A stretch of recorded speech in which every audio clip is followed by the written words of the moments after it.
old enough to drive. A lot has changed since then, but Rush's brand is still thriving thanks to a new generation of loyal listeners like Buck Sexton, who has filled in for Rush's show, and Beverly Hallberg, president of District Media Group. So you're both millennials. Buck, barely, right? But you are. How did you first hear about Rush, Buck?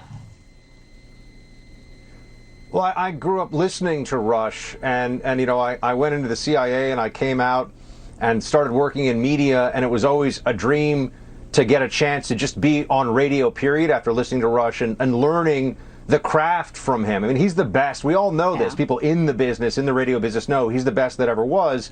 So that's who I learned from. And then to get the call a few years back where they said, hey, how'd you like to actually fill in for Rush Limbaugh? Wow. It was incredible. I mean, it was the greatest professional honor of my lifetime. And it was really the fulfillment of a dream. And it's just, you know, it's still, honestly, I get a little choked up even just thinking about it. I can imagine. I mean, not a lot of people can say, I filled in for Rush Limbaugh. So, yeah, that's quite an accomplishment. Beverly, how did you first hear about Rush? I mean, again, you guys are pretty young for, you know, when he started and what people assume were his listeners' ages.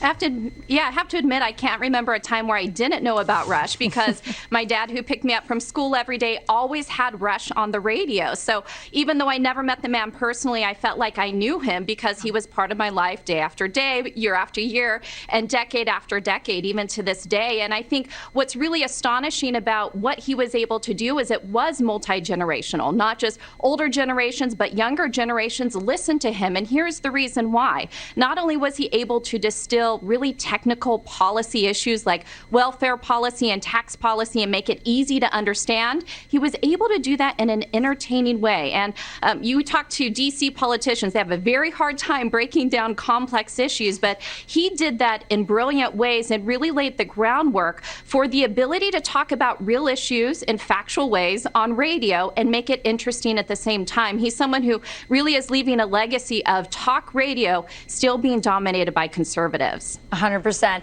But tell me, what is it, you know, as you observe him, especially having filled in for him, what is it, what is the trick? Like, what has he got that everyone wants to have?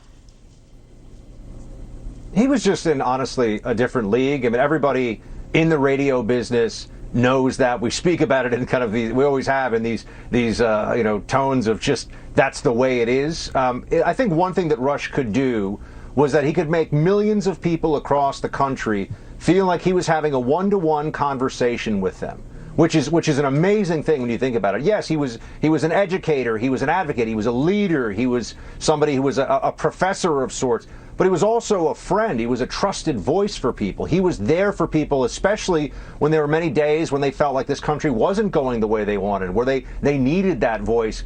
And his ability to both connect and explain was just unparalleled. That, and then I'll just say one more thing. Rush Limbaugh was able to find in a story that many other people had read, that many other people were talking about, that overlooked detail, that one aspect of the story that really changed your whole understanding of what it really meant and what was going to happen. He had an ability to look forward into the future. And it was a gift on loan from God. He said it himself. It was true. Yeah. You know, Beverly, you know, we hate to think that, you know, he's passed, that, you know, there might be another Rush Limbaugh, but I do think he loved America and conservatism. If you had to look at, you know, the conservative talent out there, especially in broadcast media and radio in particular, who's the next Rush?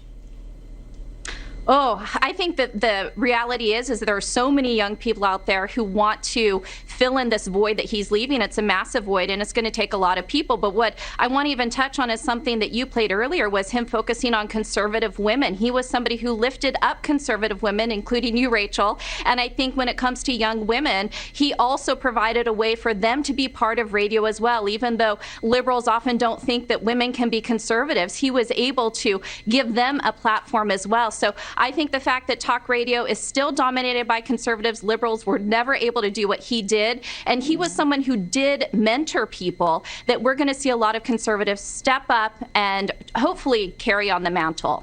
Absolutely. Buck, who do you think is the next? Well, maybe it's Buck, you know, but, you know, if it wasn't you, who's the next Rush?